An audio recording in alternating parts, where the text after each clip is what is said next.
নমস্কাৰ বন্ধুসকল, আজি এই ভিডিঅ'টো কোনো টেকনিক্যাল ভিডিঅ' নহয়। টিকটকৰ ওপৰত মই নিজা মতামত আগবঢ়াম। সঁচাকৈ বন্ধ হ'ব নেকি ভাৰতৰ টিকটক?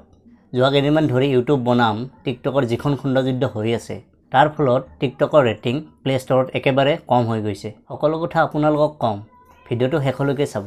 যদি চেনেলটো ছাবস্ক্ৰাইব কৰা নাই ছাবস্ক্ৰাইব কৰি দিব আৰু কাষত থকা বেল আইকনটো বজাই দিব। এতিয়া টুইটাৰত দুটা ট্ৰেণ্ড চলি আছে। এটা হ'ল ভাৰতৰ টিকটক বন্ধ হ'ব লাগে আৰু আনটো হৈছে টিকটক ভাৰতৰ শত্ৰু। দুদিন আগত বলিউডৰ অভিনেতা পৰেশ ৰাৱলে কৈছে যে টিকটক বেন হ'ব লাগে। আচলতে টিকটক ব্যৱহাৰ কৰিলে আমাৰ প্ৰাইভেচি সুৰক্ষিত হৈ নাথাকে।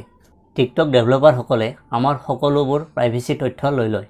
যেতিয়া চাইনা চৰকাৰক আমাৰ প্ৰাইভেচিবোৰ প্ৰয়োজন হয়, তেতিয়া টিকটক ডেভেলপাৰৰ পৰা আমাৰ প্ৰাইভেচি তথ্যবোৰ লৈ ল'ব পাৰে।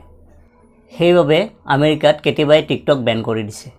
আমাৰ ভাৰততো টিকটক অতি সোনকালে বেন হ'ব লাগে। আপুনি প্লে ষ্টৰত গৈ টিকটকৰ কিমানটা ষ্টাৰ ৰেটিং কৰিলে আমাক কমেণ্টত জনাব। টিকটকটো বহু সোনকালে পপুলাৰ হৈ পৰিছিল ইয়াৰ ইজি টু ইউজ ইণ্টাৰফেচৰ কাৰণে। সকলোৱে টিকটক অতি সহজে ব্যৱহাৰ কৰিব পাৰে আৰু ইয়াত অতি সহজে ভিডিঅ' আপলোড কৰিব পাৰে। ৰিচেণ্টলি দেখা গৈছে এজন ল'ৰা এজন ছোৱালীক মুখত এচিড মাৰি ভিডিঅ' বনাই আপলোড কৰিছে।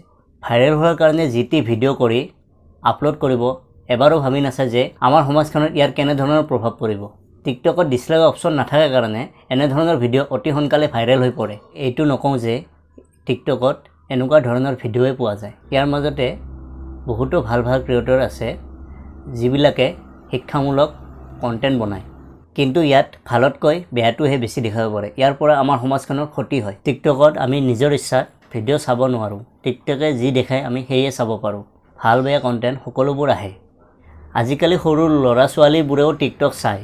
এই বেয়া কণ্টেণ্টবোৰৰ পৰা সৰু ল'ৰা ছোৱালীৰ ওপৰত বেয়া প্ৰভাৱ পৰে। এইকাৰণে শেষত মোৰ মতামত কৈছোঁ, টিকটকটো বন্ধ হ'ব লাগে। চেনেলটো ছাবস্ক্ৰাইব কৰি থ'ব। টিকটক বেন ৰিলেটেড যিকোনো আপডেট আহিলে আপোনালোকক সকলোতকৈ আগত জনাব চেষ্টা কৰিম। ধন্যবাদ। জয় আই অসম।